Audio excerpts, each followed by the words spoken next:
académico se llama la intención autorial.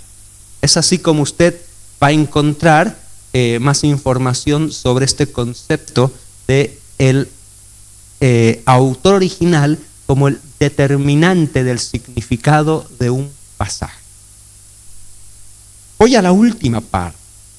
Autor como determinante del significado acarrea serias consecuencias. Y esto es algo que ya hemos hablado, no necesito ahondar más sobre esto. Leo este párrafo, siempre procuro poner la menor cantidad posible de palabras en una presentación, pero hay momentos en los que uno se ve limitado. Permítanme leer esto y espero que sea suficientemente claro. Cuando sacamos al autor, cuando separamos al autor del significado de su texto, ¿saben? Eliminamos cualquier criterio de objetividad para llegar a conclusiones sensatas. Miren, si el significado de un pasaje o texto es lo que significa para mí, entonces hay tantos significados como lectores. Miren, un ejemplo, abrimos la Biblia en Génesis 22 y yo digo, para mí este texto significa esto. Y la hermana dice una cosa y la hermana allí dice otra y los hermanos de atrás tienen otra opinión. Pregunta, si somos nosotros los que determinamos el significado del texto, ¿cuál de todos los que opinamos tiene la razón? No sabríamos seguramente decir o decidir al final quién tiene la razón. Y luego si alguno llega pues a alguna conclusión incorrecta que inclusive cae en el ámbito de una herejía, ¿bajo qué norma vamos a invalidar la opinión de esta persona? Otra vez, el significado de un texto no es lo que significa para mí, es lo que el autor quiso. Este es un principio fundamental de la interpretación bíblica. Ahora, me voy a adentrar en algo que le pido al Señor me ayude a explicarlo de la mejor manera.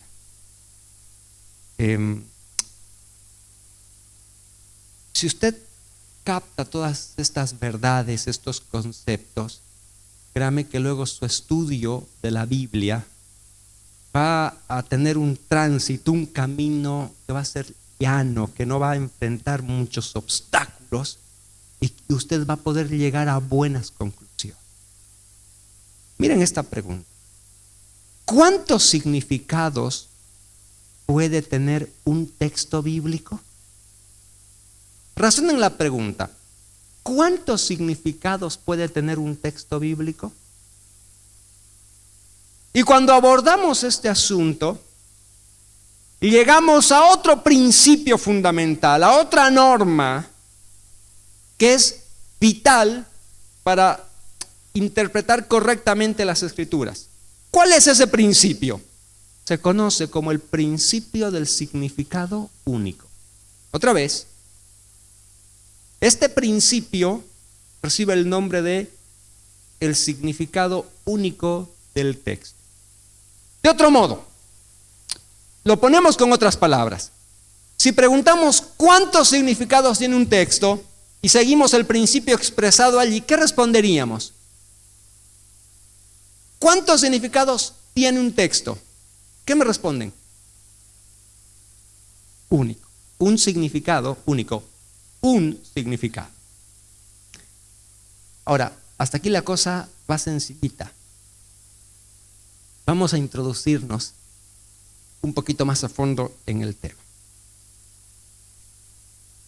Por este principio queremos decir que las palabras y oraciones pueden tener solo un significado en una y la misma conexión. A ver, las palabras juntas forman cláusulas, oraciones las oraciones forman párrafos y seguimos creciendo en esto de la composición de la escritura. Miren, si yo en este momento digo, terminando la clase, nos vamos todos a comer una hamburguesa. Varios dijeron, sí. ¿Qué es lo que quise decir?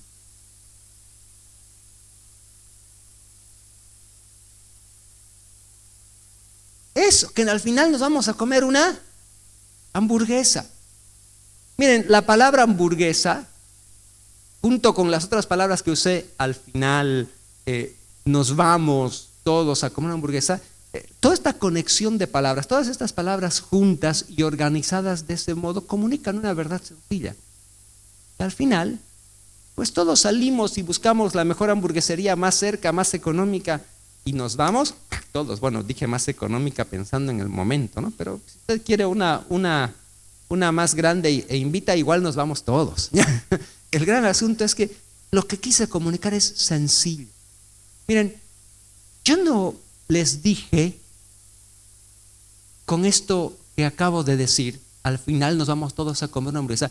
No les dije, no intenté siquiera hablarles de cómo va a estar el clima mañana, ni cuánto va a estar el dólar informal la siguiente semana.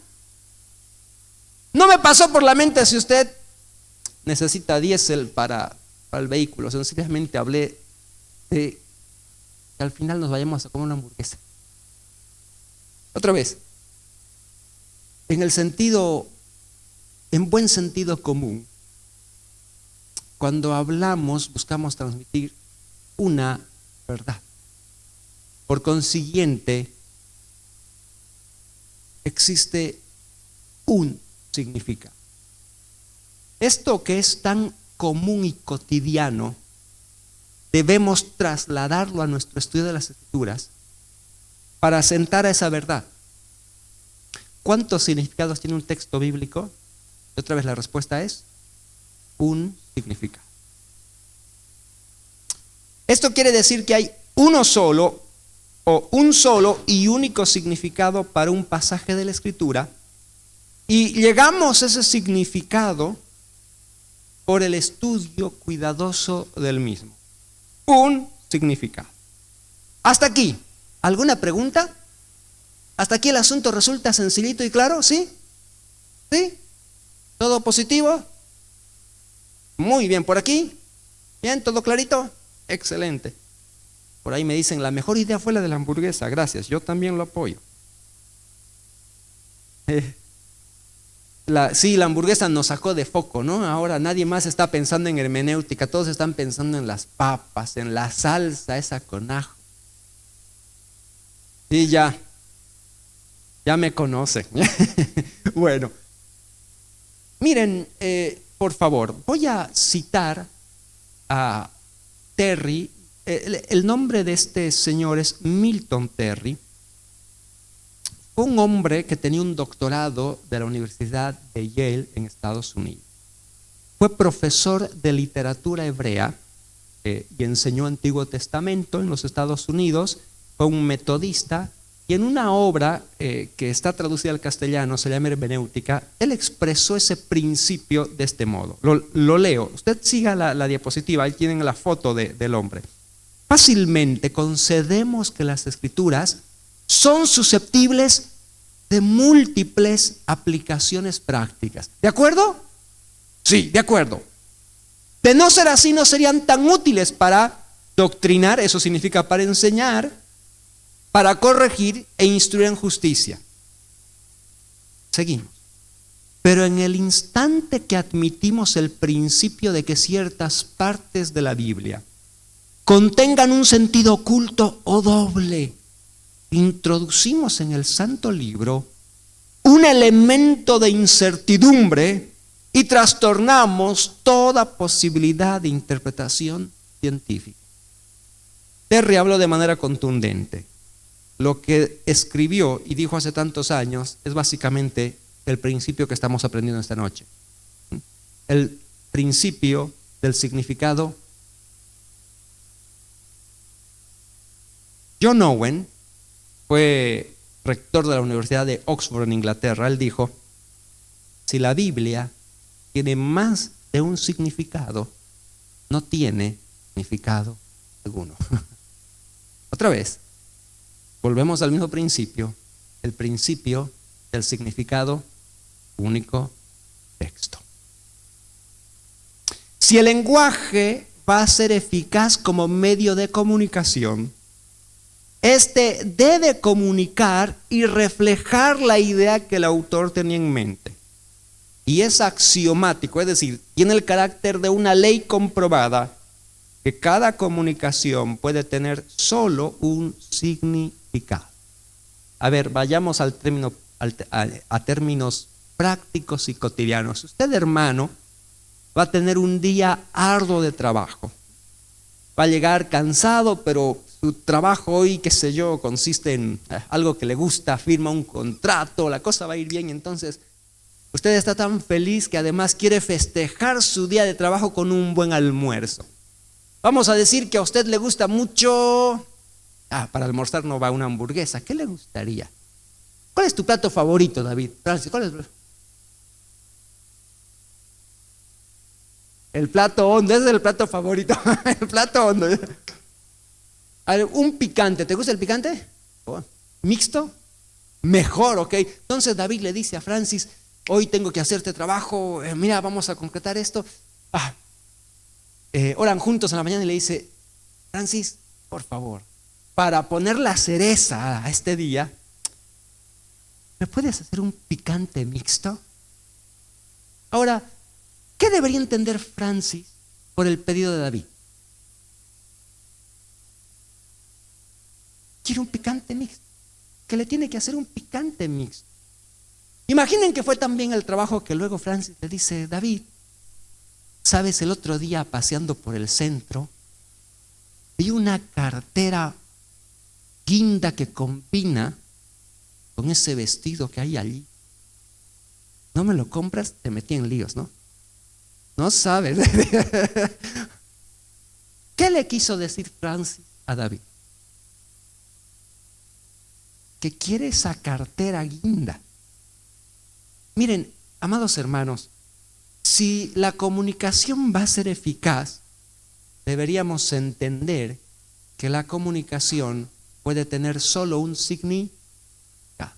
Miren, David no le quiso decir, qué sé yo qué. No le quiso comunicar algo esotérico a Francis, que el pollo representa, imaginen, cualquier cosa rara. Le quiso decir sencillamente que tiene el deseo de comer un plato que le gusta mucho. Francis le quiso decir que hay una cartera en un color específico, porque le comunicó el color que le gustaría mucho tener. Otra vez, hacemos esto de manera inconsciente. Pero saben que cuando se llega a la Biblia, esto que es tan de sentido común, no siempre es conservado. Y entonces uno escucha a un hermano decir: pero la Biblia acá dice esto. Bueno, será para ti, para mí dice otra cosa. Entonces, si para mí significa una cosa y para usted otra, diríamos que ese texto tiene dos significados, cuando en realidad tiene uno.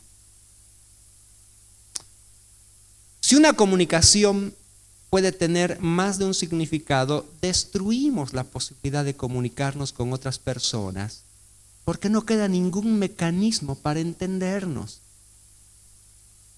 Cuando usted le dice a su hijo: lavas los platos, lo que le está queriendo decir es que lave los platos, nada más. Si usted por lavar los platos quiso transmitirle otra cosa, no puedes usar más tu celular, y usted le dice: lava los platos, no se extrañe si él sigue usando su celular. Para que no sea su celular, debe decirle: no uses el celular. Algunas razones para sostener esta afirmación.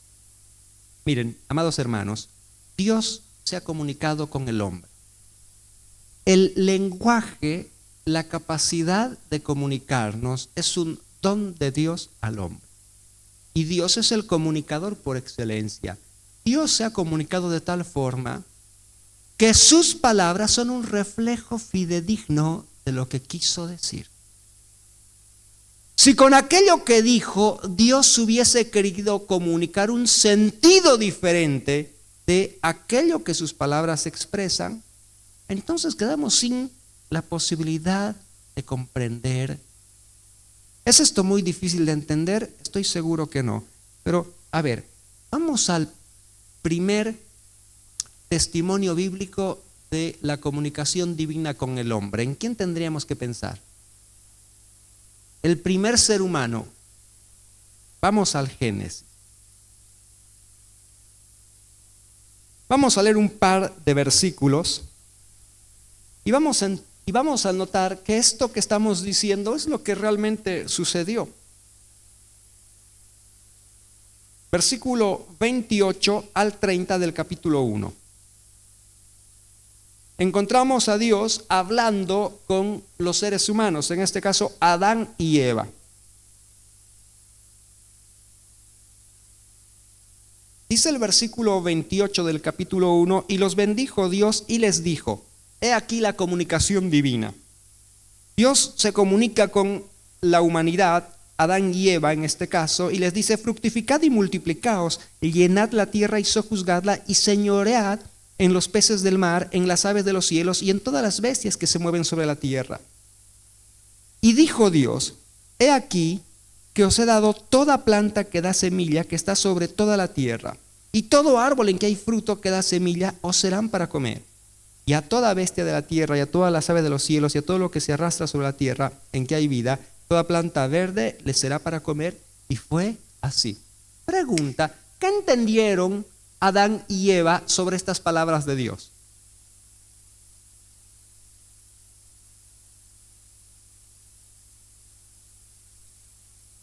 Noten que la respuesta es muy sencilla, ¿cierto? Es realmente sencilla.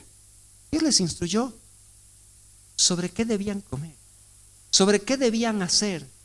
Dios les dio instrucciones sobre fructificarse, sobre poblar la tierra, sobre sojuzgarla y sobre qué debían comer. Eso es lo que Dios les quiso decir. Un poquito más adelante, en el capítulo 2,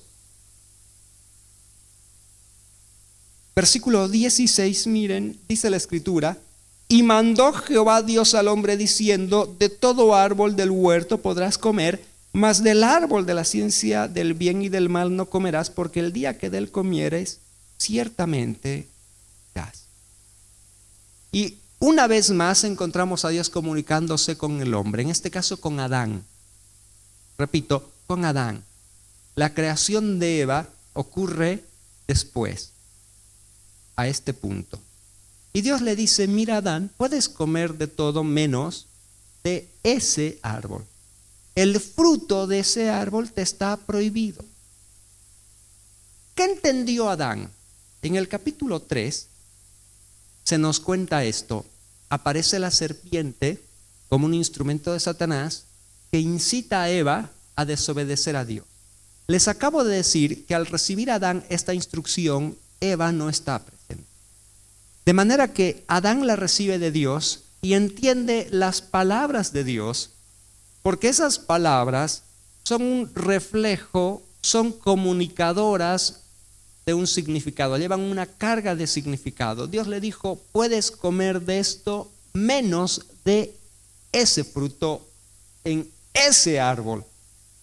Adán lo entendió y luego a Adán se lo comunicó a Eva. Y Eva entendió cabalmente la esencia del mandamiento. En el capítulo 3 de la Escritura, ante la presentación de la serpiente, versículo 2, la mujer respondió a la serpiente, del fruto de los árboles del huerto podemos comer, pero del fruto del árbol que está en medio del huerto, del huerto, dijo Dios, no comeréis de él ni le tocaréis para que no muráis. ¿Notan ustedes que el mensaje fue sencillo, que Adán lo entendió en términos llanos, que luego se lo comunicó con la misma naturalidad a Eva y que finalmente Eva lo comprendió en los mismos términos? Otra vez, esto es algo cotidiano en la comunicación, pero que necesitamos recordarlo cuando vamos a un texto de la Escritura.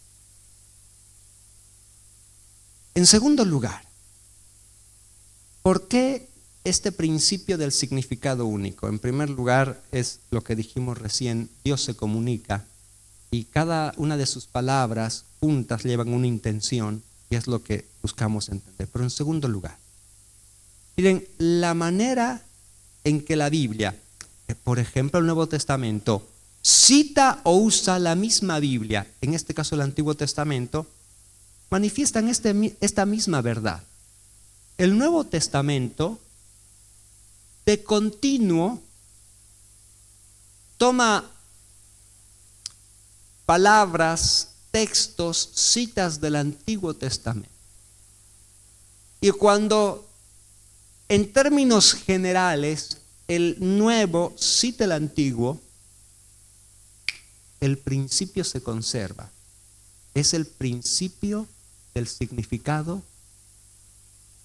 Por ejemplo, un día le preguntan a Jesús, a ver, traigan a la mente algún episodio en el que Jesús cite el Antiguo Testamento. A ver, ayúdenme. Yo tengo varios en mente, pero a ver, apórtenme ustedes un ejemplo.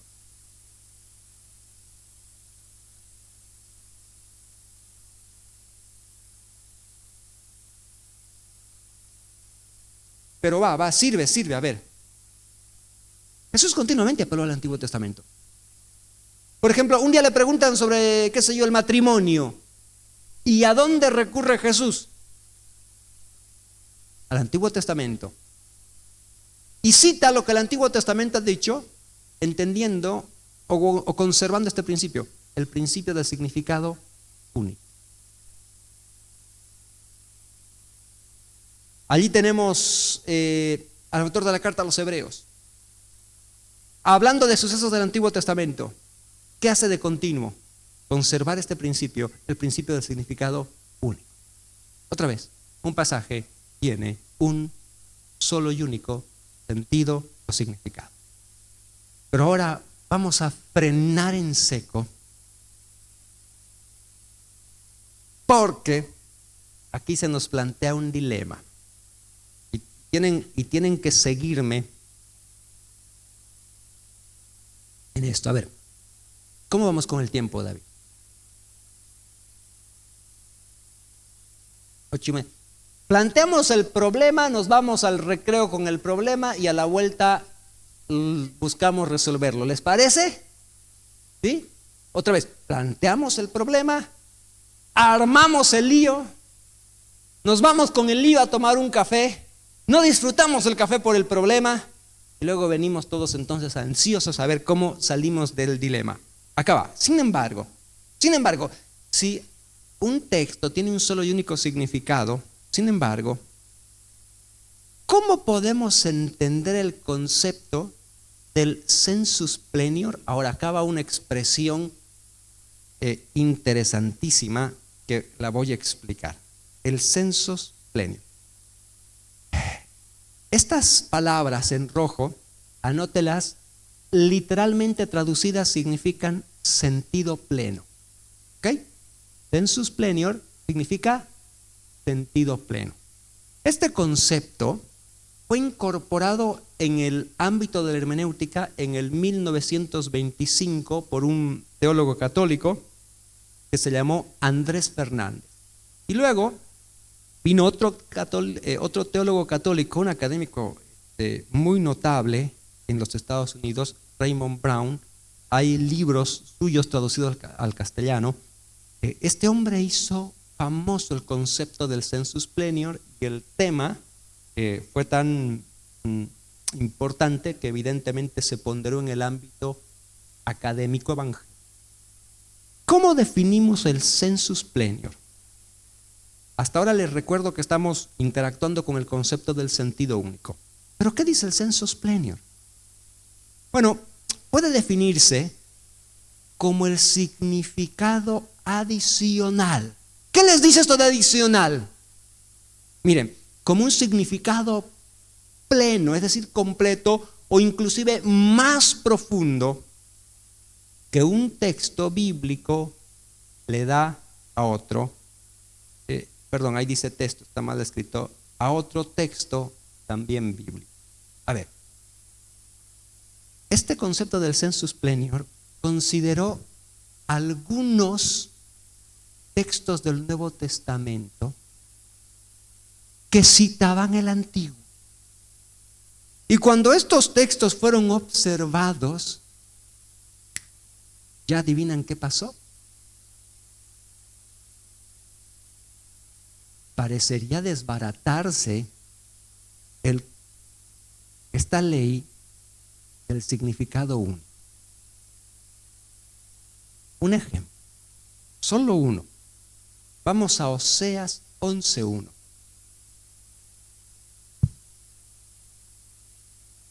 Un lector, por favor. Un lector en voz alta, potente, con voz de arcángel, como si tuviese el micrófono incorporado, lee Oseas 11:1.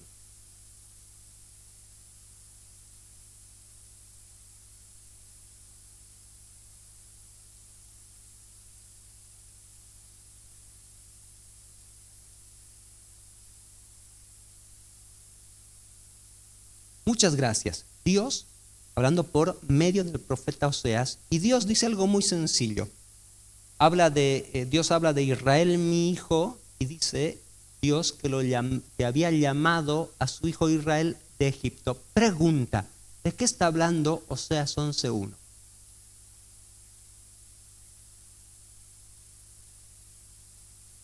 ¿Está hablando de qué? A ver, ahí miren que nos adentramos en el tema del debate, que es interesantísimo. ¿De qué está hablando Oseas 11:1? Cuando Israel, mi hijo, era joven, es así que dice el texto, ¿cierto? Es decir, deberíamos interpretar, miren qué es nuestra tarea. ¿Qué significa Israel? ¿Qué significa Israel en el contexto del Antiguo Testamento? Es el pueblo o la nación del pacto, el pueblo de Dios, que desciende de los patriarcas. Estos son Abraham, Isaac, Jacob. Así, Israel significa, en síntesis, el pueblo de Israel. Y el texto dice que cuando Israel era joven, Dios lo llamó de Egipto. ¿A qué se refiere la juventud de Israel? Evidentemente se está hablando de la primera etapa en la historia de aquella nación. Cuando en época de José, un grupo pequeño, básicamente un clan familiar desciende de Egipto, ¿lo recuerdan? Y su estancia en las fértiles tierras de Gosén dura aproximadamente 400 años. Y entonces ese clan se transforma ¿en qué? En una muchedumbre de personas, al punto que los egipcios tienen miedo. Sin embargo, Dios le había dicho a Abraham que su pueblo iba a estar en esa condición. Y Dios además había anticipado a Abraham que habría de sacar a su pueblo. Entonces llegamos al Éxodo. El clamor de ese pueblo por el rigor de Egipto sobre ellos es insufrible. Y el Dios del pacto, el Dios de ese pueblo, levanta un libertador, Moisés. Moisés es enviado por Dios a Egipto, y luego de portentos obrados por Dios en el más grande imperio de aquellos días, Dios saca a ese su pueblo de Egipto y los lleva rumbo a la tierra prometida y los hace entonces una nación. Es a eso este texto se refiere. Cuando Oseas habló y dijo Israel, todos entendieron ¿qué cosa? Pueblo. Y cuando Oseas dijo Dios llamó a Israel de Egipto, ¿qué le vino a la mente a la gente de su época? El éxodo, inevitablemente. Ahora, vamos a Mateo 2:15. Otro lector.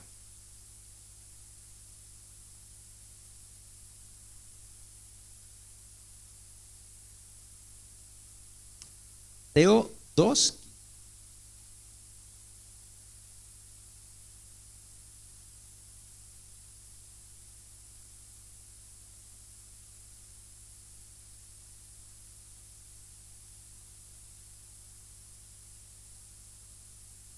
puede leer cualquier hermano, no se me peleen, todos tienen la chance.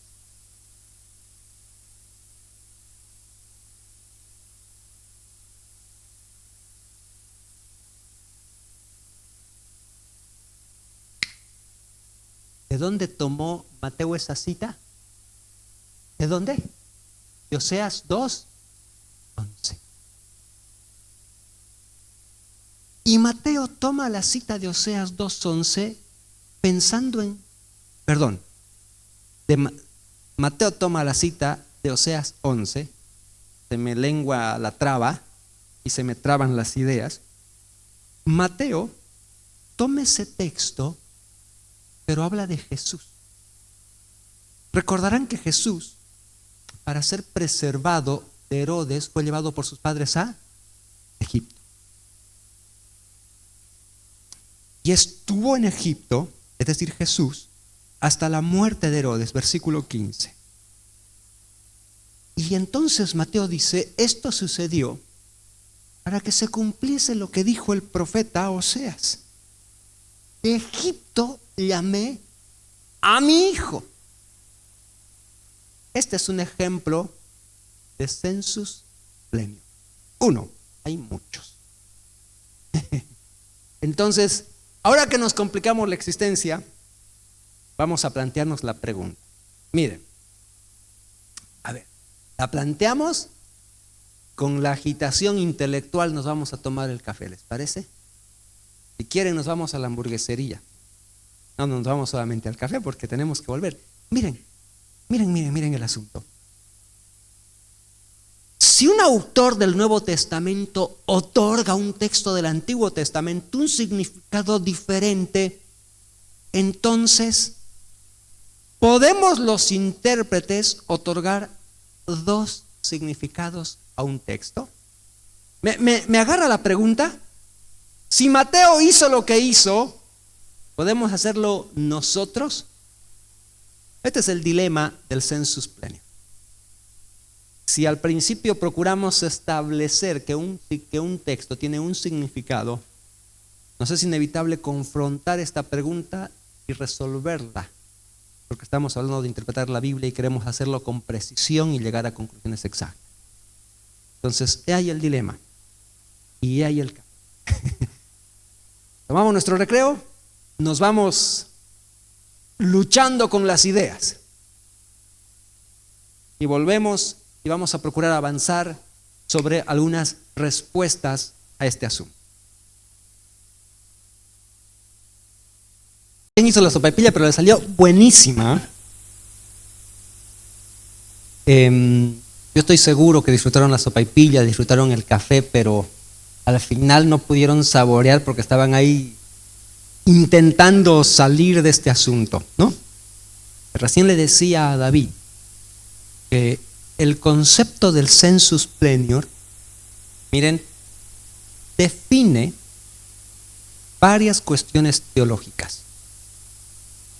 Recuerden que las diferentes posturas en teología resultan de principios interpretativos.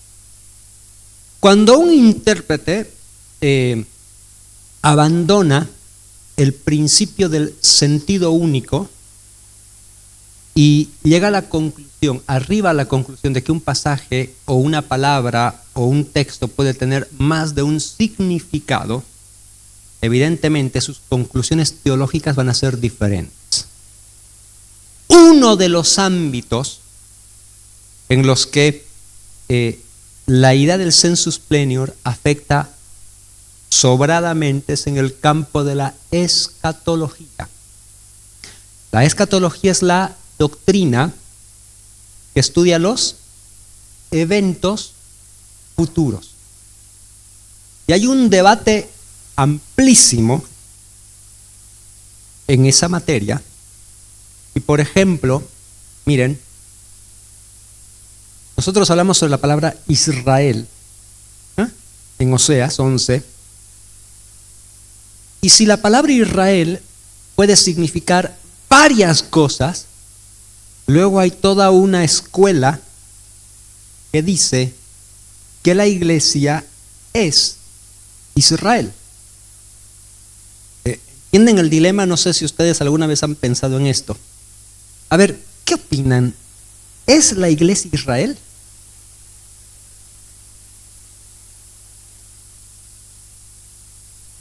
Levanten la mano los que dicen que no. Levanten la mano los que dicen que sí. Ay, perdón, que sí. Levanten la mano los que no quieren decir nada.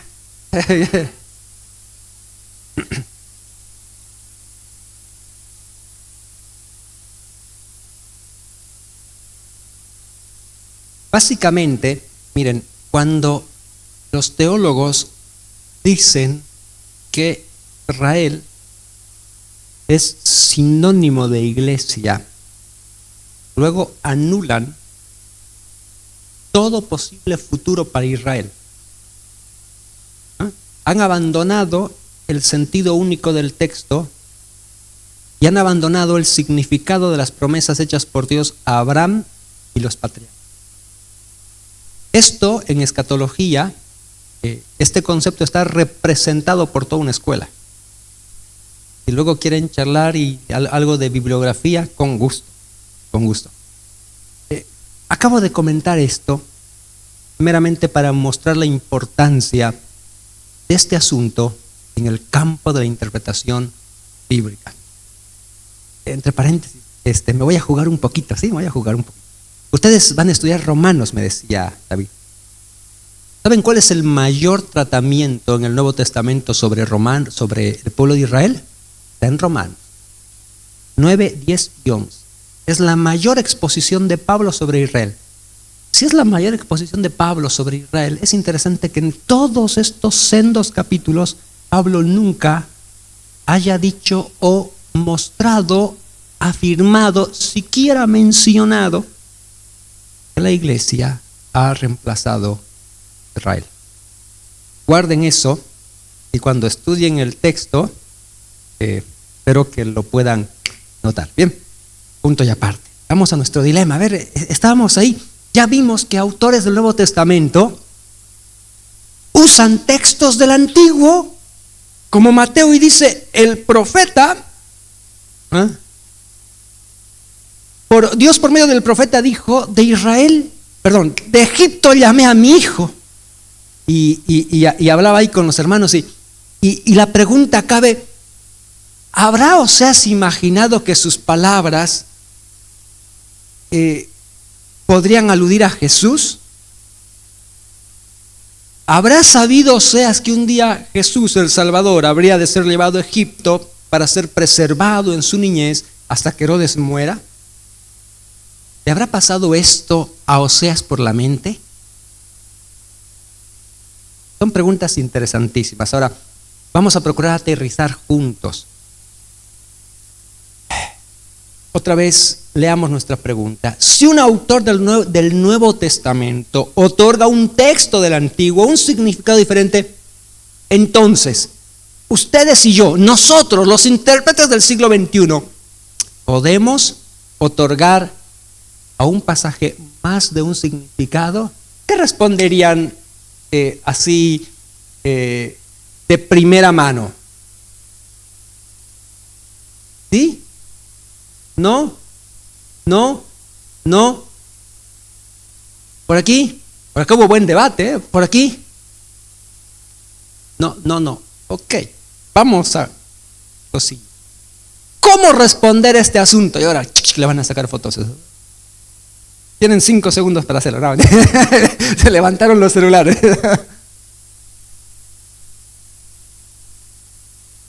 Ustedes me avisan y pongo mi mejor perfil. Bueno, a ver, vamos a ir de a pasito. Primer asunto. Es cierto. Debemos reconocer que los autores del Nuevo Testamento dieron tal uso a algunos pasajes del Antiguo. De otro modo, el sensus plenior es una realidad. Voy a darles una palabra algo técnica, ¿sí? Hay un campo de estudio que se conoce como la intertextualidad. La intertextualidad estudia la manera en la que los textos del Antiguo Testamento o la manera en que los textos se van entretejiendo en la Biblia.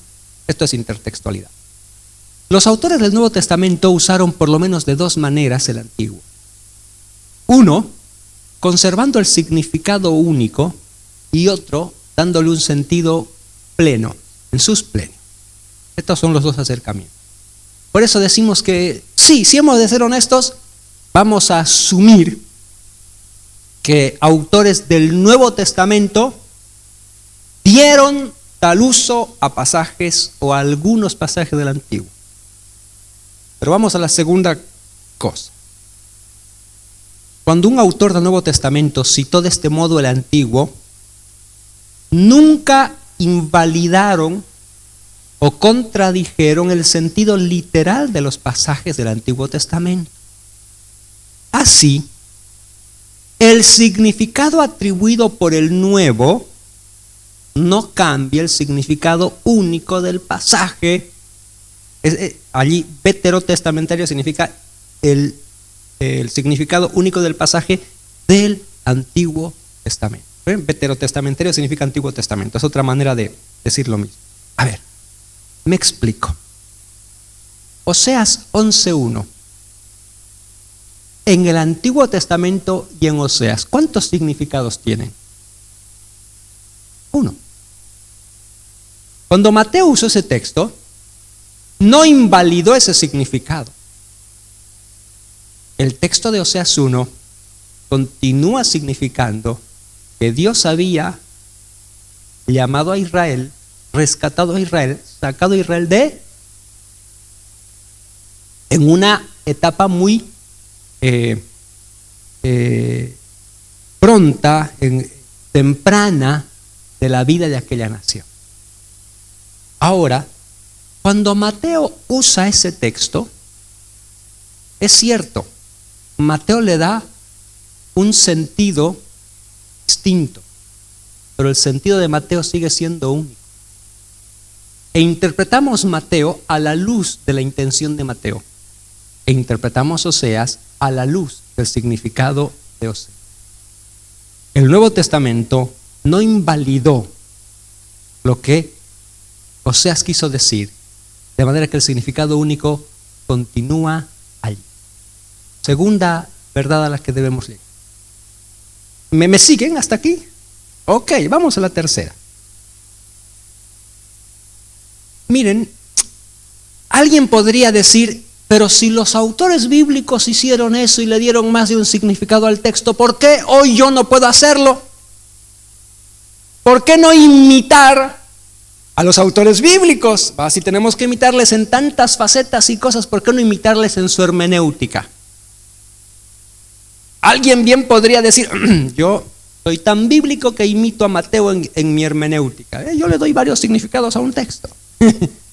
Y uno podría decir, bueno, buen argumento. Sin embargo, pensemos.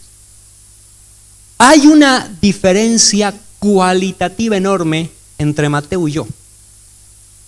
Miren, leemos. Finalmente debemos considerar quiénes fueron aquellos que dieron un sentido más profundo a textos del Antiguo Testamento. ¿Quiénes fueron? ¿Quiénes fueron? Amado hermano, quienes le dieron a algún texto un significado más profundo fueron los mismos autores de la Biblia. Guiados por Dios, inspirados por Él. ¿Recuerdan el concepto de la dualidad de autor? La Biblia es un libro de origen divino y a la vez humano. Dios nos dio su palabra por medio de hombres. Estos hombres escribieron aquello que Dios quiso dar a conocer, pero los pensamientos de Dios sobrepasaban en mucho la de los autores originales. De manera que Dios luego, al completar su revelación, sin duda podría o pudo hacer lo que estamos observando en este solo ejemplo, aunque hay muchos más. Pero cuando Dios operó de esa manera, repito, Dios lo hizo inspirando a los autores originales. Miren la diferencia. Mateo es un autor inspirado. Yo soy un intérprete que por la gracia del Señor puedo ser iluminado. Pero yo nunca voy a poseer la prerrogativa de inspirado. Inspirados fueron ellos, los autores originales. Yo no puedo añadirle, acreditarle, darle significados distintos al texto, porque otra vez soy intérprete. Así que hay un sensus plenior, sí, pero vamos a decir así, hay un sensus plenior inspirado. Cuando un texto en la Biblia cobra un nuevo significado, cuando Dios lo intenciona así y lo hace por medio de los autores inspirados. Hoy ni usted ni yo poseemos la inspiración. Otra vez, eso fue solo una prerrogativa de los autores originales de la Escritura. Entonces, cuando vemos esta diferencia cualitativa entre quiénes eran los autores y quiénes somos nosotros, autores versus intérpretes, mi reto continúa siendo el mismo. Interpretar es buscar el significado, y significado es descubrir aquello que el autor original quiso comunicar. En el caso de Mateo, lo que el autor va narrando es que el rey Herodes vio en Jesús un posible rival a su trono y que Dios cuidó y preservó al pequeño Jesús, llevando a toda la familia a Egipto. Pero una vez muerto Herodes, Dios movió a sus padres para que ellos regresaran a la tierra de Canaán. Y entonces Mateo dice, el profeta lo había dicho. Yo hoy no estoy en condiciones de tomar un texto, sencillamente no puedo, y decir, bueno, este texto significa tal o cual cosa, separándome de la intención autorial. No soy inspirado. No soy autor. No soy creador de significado. Soy intérprete. Y mi tarea es eficiente y correcta en la medida que busco descubrir lo que el autor original quiso. Esta es la tarea, la gran tarea del intérprete. Con razón Pablo le dijo a Timoteo, procura con diligencia presentarte a Dios como obrero aprobado que no tiene de qué. Saben que la buena interpretación nos demanda esfuerzo, nos demanda excelencia, nos demanda precisión. La precisión interpretativa es un objetivo que debemos buscar, porque en el comprender a Dios de manera correcta hallamos incontables bendiciones. Preguntas. Son las 9. A ver, ¿hay alguna pregunta sobre este concepto? Sé que hemos caminado por aguas un poquito más profundas en esta noche, pero si hay alguna pregunta, algún comentario, siéntase con la libertad de hacerlo sobre este tema.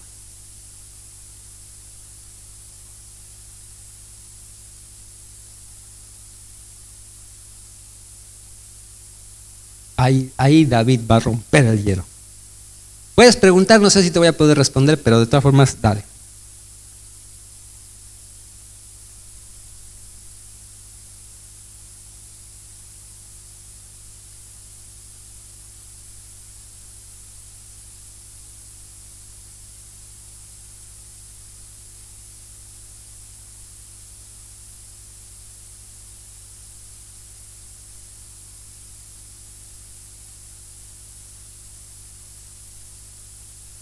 Uh-huh.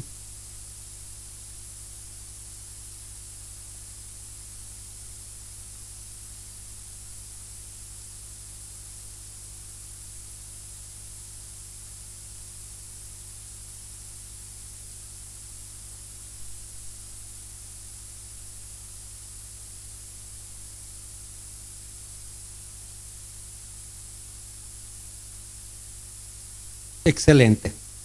Buenísimo. Eso mismo. Eso mismo. Gracias. Gracias por el aporte. ¿Era pregunta? No, era explicación.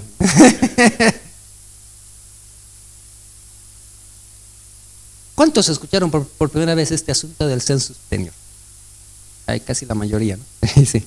Miren, otra vez, el adentrarnos en estos conceptos nos va a ayudar a definirnos luego cuando interpretemos o cuando debamos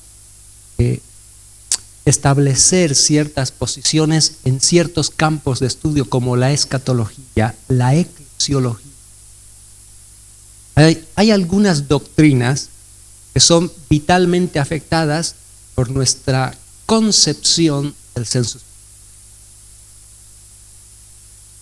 Evidentemente, está de más decirlo, pero evidentemente hay algunos autores, muchos, varios, que sí admiten la posibilidad de más sentidos a un texto. Pero las mejores obras de hermenéutica, la mejor teoría lingüística, los mejores estudios en el ámbito de la lingüística, aún en el campo secular,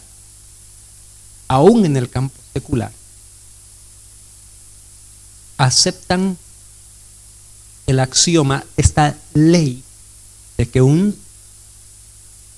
texto tiene un solo y único significado. La teoría literaria en general, y le estoy hablando de algo que va más allá solo del estudio de la Biblia, la teoría literaria, de manera dominante, hay un académico, Firth, apellida, norteamericano, tiene una obra excelente, no es evangélico, su obra es monumental sobre este asunto. El gran punto, otra vez, un texto tiene un significado.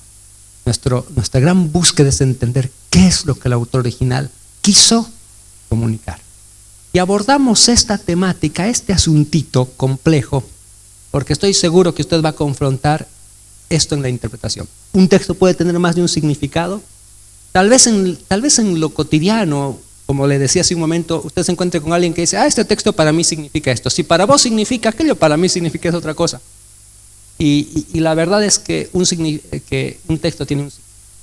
Y los intérpretes debemos tener la humildad y además tener el coraje para buscar ese significado. Debemos luego recordar que el significado de un texto es una cosa, luego la aplicación es otra. Las aplicaciones sí pueden ser varias, pero el significado siempre es uno. Ok, empate. Primero usted, hermano, adelante y después.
les pregunto. Bueno, cuando entramos a este campo, hay un concepto importantísimo que debemos mantener en mente. Este concepto se llama revelación progresiva. Dios no dio a conocer todo lo que Él quiso revelar en un mismo acto revelador. Por el contrario, Dios habló muchas veces, dice el autor de la carta a los Hebreos, y de muchas maneras. Así, la revelación de Dios se da en el decurso del tiempo. Y Dios va, según le plació, añadiendo verdades sobre su plan, sobre su obra, sobre la manera en la que va a obrar.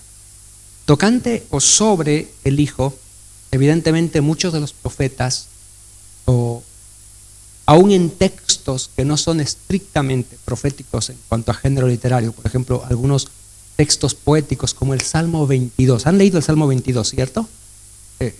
Uno lee el Salmo 22 y luego ve a Cristo en la cruz y uno se pregunta, David, al componer el Salmo 22, ¿entendió lo que estaba diciendo? O más bien, voy a reemplazar estas últimas palabras. David era consciente de la amplitud de lo que decía, que sus palabras tiempo después las habría de pronunciar uno de sus descendientes, uno de sus hijos.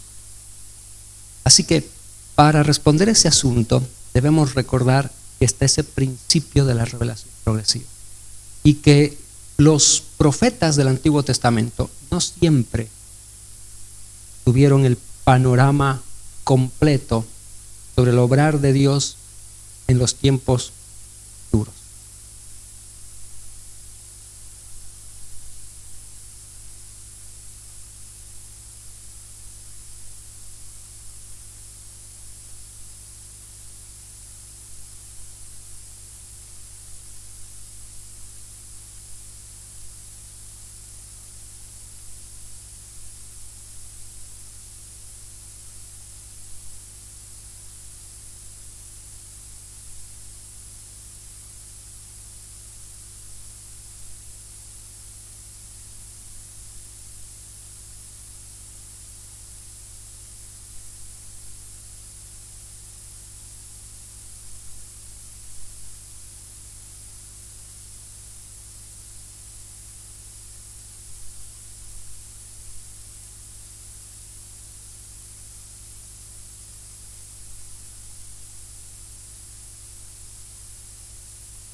Sin duda, gracias.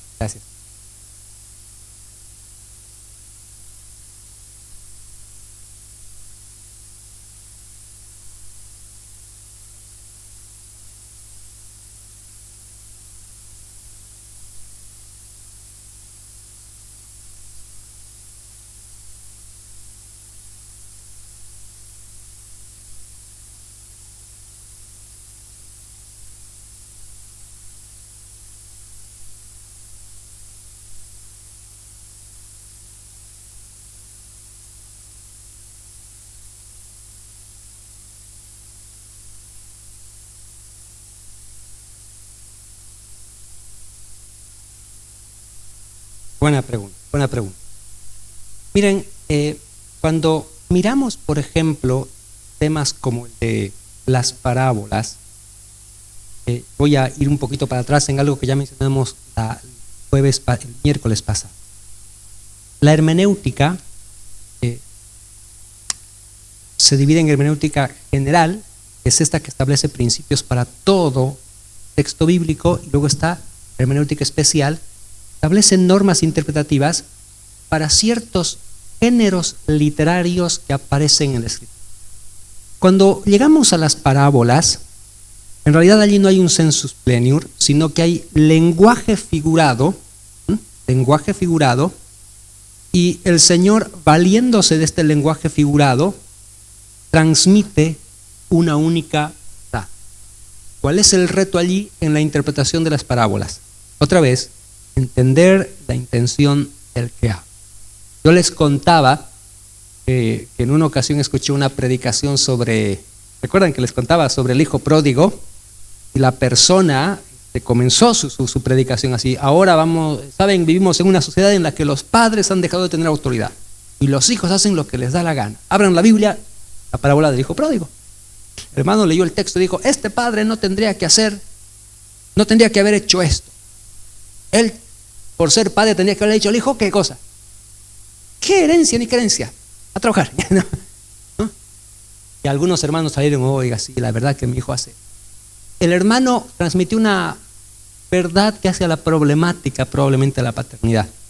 La pregunta es: cuando Jesús pronunció esa parábola, ¿qué quiso enseñar? Inevitablemente no estaba hablando, ineludiblemente no hablaba de relaciones, de esa relación en la que el padre no debe hacer lo que el hijo le pide. No, Jesús no está tratando o abordando una problemática familiar. El Señor está tocando un tema totalmente diferente. Una parábola se estudia de este modo. A ver, me voy a salir un poquito de lo general de nuestro tema para darles una pauta. Cuando estudiamos una parábola, necesitamos entender que esa parábola es transmisora de una verdad central. Y cuando interpretamos una parábola debemos buscar la verdad que esa parábola quiso comunicar. Luego las parábolas tienen elementos accesorios, ¿no? Por ejemplo, vamos a pensar en una parábola. A ver, una que les guste. ¿Cuál? Aparte de la del hijo pródigo. A ver, relatándola.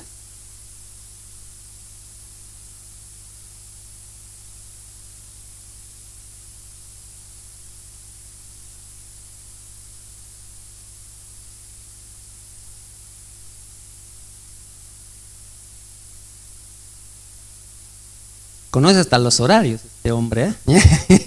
Buenísimo, gracias, muchas gracias. Miren, hay una verdad esencial en esa parábola, pero hay elementos accesorios, los horarios, otros detalles. Cuando hacemos una parábola, no nos detenemos en los detalles están allí para darle viveza a la verdad central. Y esa es la verdad central que debemos buscar.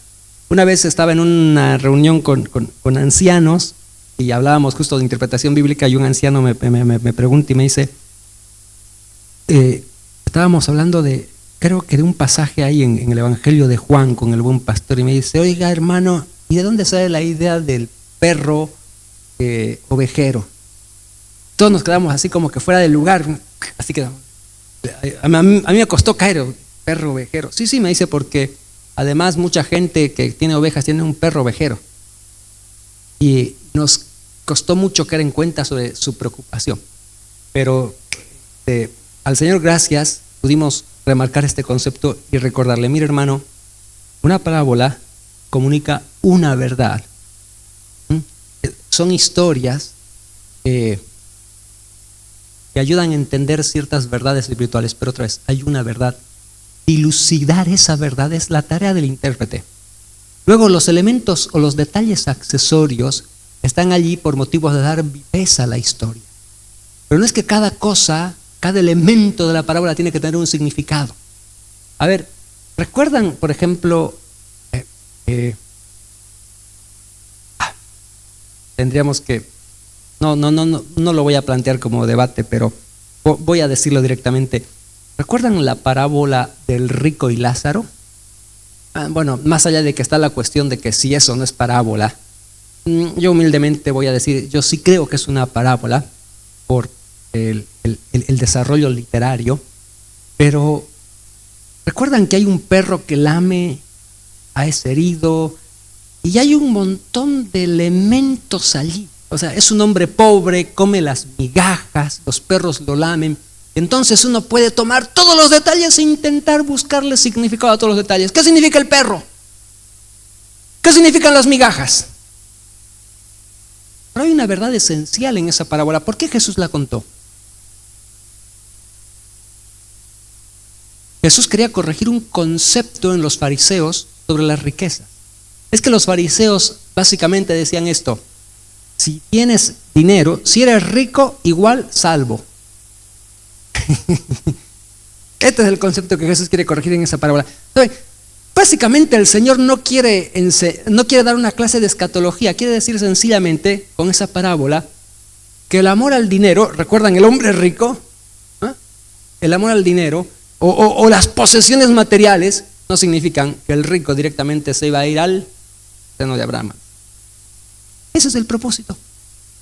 Jesús contó esa parábola por una razón, por un motivo. Para entender una parábola debemos leer el contexto, es decir, el momento histórico en el que la parábola fue contada. ¿Por qué? Luego no nos detenemos en los detalles. Apuntamos a donde debemos apuntar. ¿Cuál es la lección? ¿Cuál es la verdad que Jesús quiere comunicar? Y luego, entonces, la interpretación se nos hace sencilla. Bien, dejamos el campo de las parábolas. Hermano, usted quiere decir algo, ¿no? Ya, está bien. Ok. Bueno, adelante, hermana. Ya después estamos al acelerador.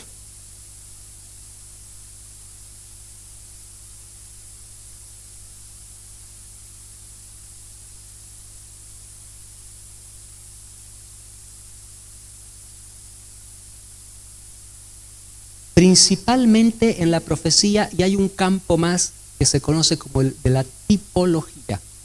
La tipología se da cuando ciertos personajes, eventos u objetos señalan a un antitipo, es la palabra en el Nuevo Testamento. A ver, quiero darles un ejemplo.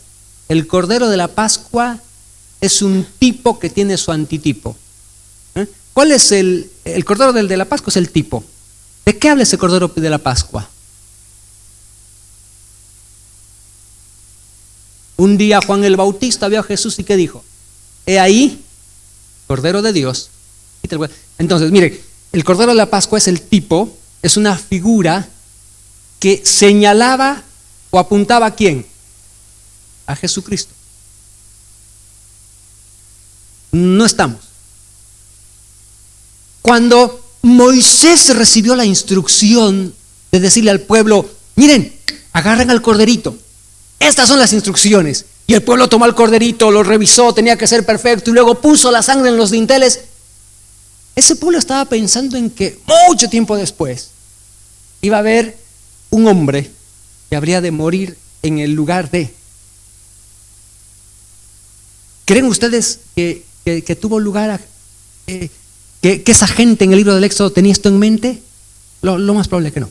Entonces también el sensus plenior ocupa o interactúa con la tipología bíblica. Otra vez, la tipología son eventos, personas, objetos que ocurren o que aparecen en el Antiguo Testamento y que señalan a verdades en el Nuevo. Juan capítulo 3 hay un antitipo espectacular. ¿Recuerdan ese pueblo de Israel renegando en el desierto? ¿No? Y entonces aparecen unas serpientes. ¿Recuerdan la historia? Juan, al escribir su evangelio, el evangelio según Juan, en el capítulo 3 dice, y así como Moisés levantó la serpiente, bueno, son palabras de Jesús, es necesario que el Hijo del Hombre sea levantado. Tipo, antitipo. Tuvo un significado histórico, puntual en esa historia en el libro de Números. Jesús aplicó esa verdad. Sí.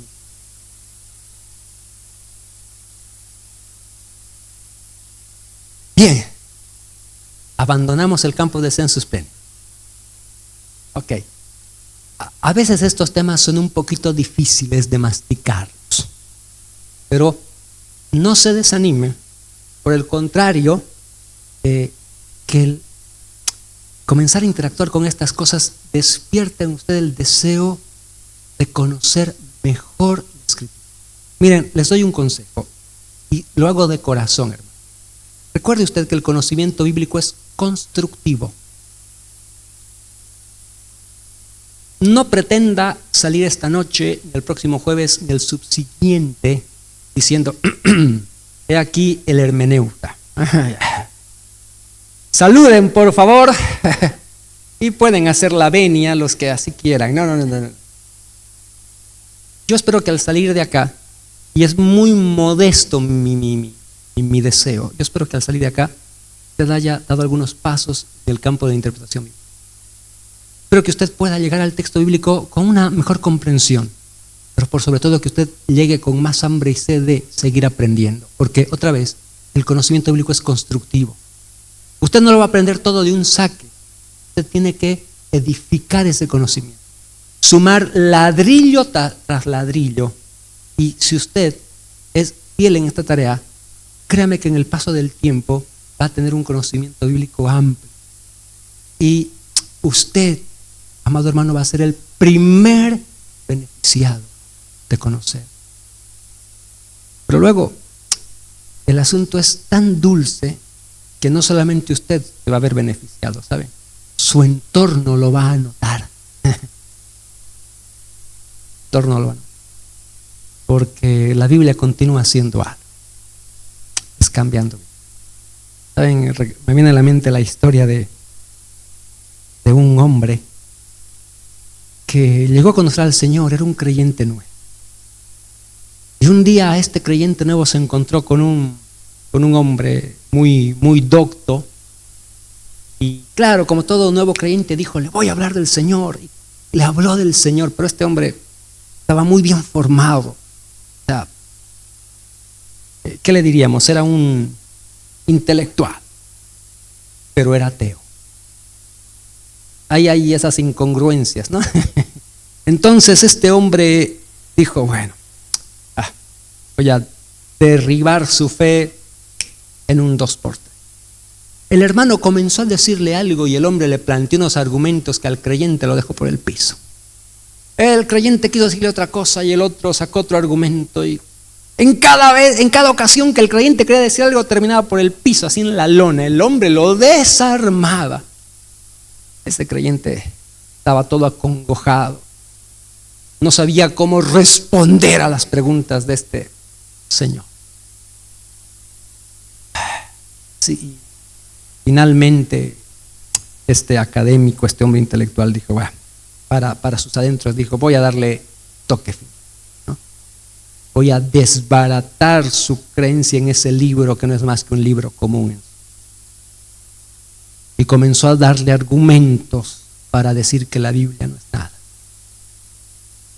Y entre esas cosas le dijo, por ejemplo, ahí tu Biblia dice que un día agua fue transformada en vino. ¡Ja! ¡Imposible! Le comenzó a hablar de la composición del agua, de la producción del vino y las etapas que se necesitan. En términos científicos lo estaba deshaciendo. Ese creyente ya lagrimeaba. Pero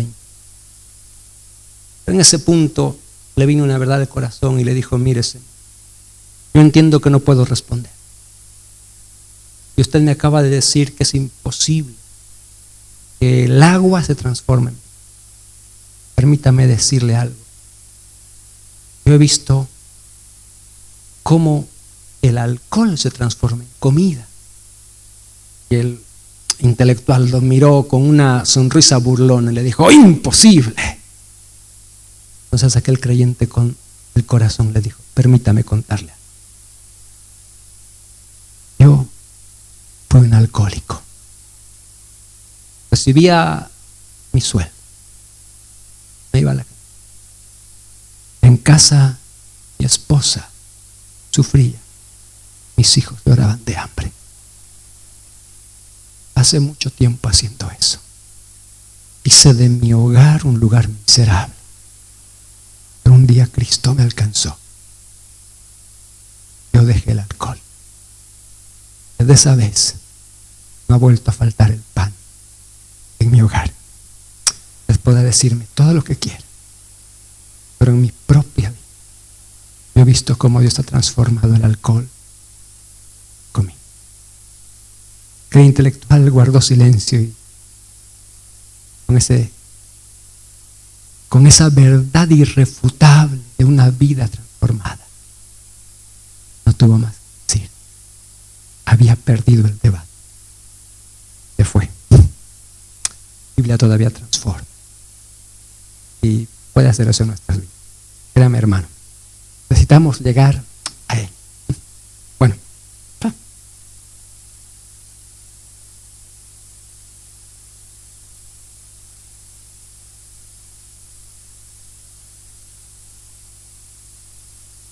Tengo 4 minutos. Introduzco esto. Vamos a hacer el alto allí.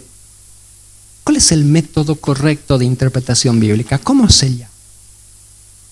Recibe el nombre de método histórico gramático literal. Muchos se refieren a este método solamente como el método gramático histórico. El académico que acuñó esta frase fue un teólogo alemán llamado Carlos Keil.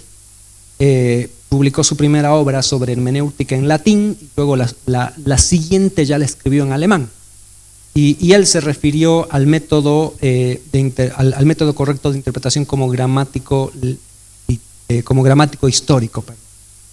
Sin embargo, cuando él habló de gramático, lo que quiso decir es básicamente literal. Yo voy a explicar estas 3 palabras. El método correcto es el histórico gramático literal por estas razones. Es histórico porque al estudiar un pasaje e interpretarlo, lo hace en el ambiente histórico en el cual el autor habla y los receptores, los oyentes, reciben el mensaje. Es decir, es histórico porque el texto se estudia en sus consideraciones del ambiente histórico que hacen al autor y a los oyentes. Eso es histórico. Es gramático porque estudia el pasaje en todas sus elaboraciones y consideraciones gramaticales. Estudia el significado de palabras, la manera en la que las palabras se relacionan. Estudia el texto considerando la gramática y es literal, ¿eh? Porque busca entender el texto de manera normal, de manera llana. No le busca un significado más oculto, sino el significado más común, otra vez el significado literal. Aun cuando se usa lenguaje figurado. Les digo algo, el lenguaje figurado es comunicador de una verdad literal, aunque se use el lenguaje figurado. ¿Saben qué es el lenguaje figurado, cierto? El lenguaje figurado se da cuando una palabra es usada más allá de su significado básico. Yo el otro día les decía, imaginemos que yo llego por ahí en un día bien caluroso, entro a la iglesia, ustedes me están esperando y yo les digo, hermanos, llego muerto de sed. ¿Qué entendieron ustedes por eso? ¿Qué entenderían si yo les digo, estoy muerto de sed? Que tengo sed. La palabra muerto allí tiene un sentido figurado, porque va más allá de su sentido básico. No es que me trajeron en un ataúd, ¿no? Y entonces me acercan un vaso de agua. No. Esa palabra sencillamente me ayuda a intensificar lo que voy a decir, a comunicar con viveza. Estoy muerto de sed, tengo muchísima sed. Y ustedes van a recibir así, declaro, el lenguaje figurado, porque estamos acostumbrados a hacerlo. Bueno, la Biblia tiene lenguaje figurado. Y necesitamos ver el condicionante histórico, el lingüístico, para comprender el lenguaje figurado de la Biblia. La Biblia y los autores de la Biblia, como todas las personas en las diferentes épocas, usaron del lenguaje figurado. Pero otra vez, el lenguaje figurado es portador de un significado literal, aunque sea figurado. Así que este es el método correcto de interpretación. Lo repasamos. ¿Cómo se llama el método correcto de interpretación? Método histórico, gramático, literal. Bien. Y ahí quedamos esta noche. Ahí quedamos y bueno, ¿saben? Les cuento esto. Entre semana me llegó una foto Me llegaron un montón, pero hay una que a mí me golpeó. ¿Conocen los hermanos a Edilson Teixeira? ¿Sí? ¿Lo conocen, Edilson? Un brasilero que sirve al Señor aquí en Bolivia. Bueno, él está en este momento en África. Edilson está en África. Y está con un hermano al que yo conocí este año. Y escuchen, allí en África estos hermanos que son de las asambleas y que están sirviendo al Señor en este lugar, en Angola específicamente, montaron un instituto bíblico. Montaron un instituto bíblico para capacitar a líderes de Angola, para la iglesia. Ahora, lo que a mí me golpeó fue más o menos saber cómo funciona el asunto. Les cuento algunas de las cosas. No pueden tener estos hermanos todo un año, los reciben solamente por algunos días. Les dan un curso intensivo y cada uno de vuelta a sus lugares. Pero las condiciones del África son estas. Voy a traerles la foto para el próximo miércoles. Estos hermanos llegan y arman unas camas que son ladrillos sobre el piso y una colchonera.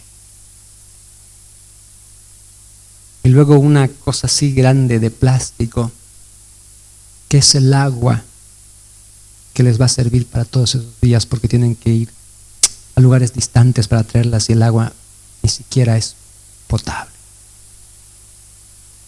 Y hace mucho este hermano me decía, y los hermanos van a escuchar la vida. Y yo decía, wow. Saben que a mí me daría cositas de enseñarles a estos hermanos y no lo digo, o sea, permítanme expresarme.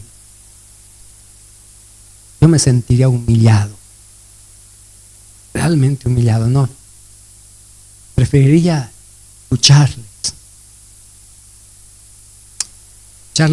hablar de su fe, de su compromiso, de su sacrificio. Que tienen tanto que enseñar con lo que hacen. Vivimos en un país con muchas libertades. Tenemos Biblias en diferentes traducciones, diferentes tamaños, diferentes formas. Miren, hermano, debemos ser conscientes del enorme privilegio que tenemos. Y por favor, haga esta noche el compromiso de ser un eterno aprendiz de la vida. No hay graduación. Que mientras estemos en este mundo podamos aprender la Biblia, Dios de la Biblia. Señor los bendiga, que tengan un descanso. David, el micrófono.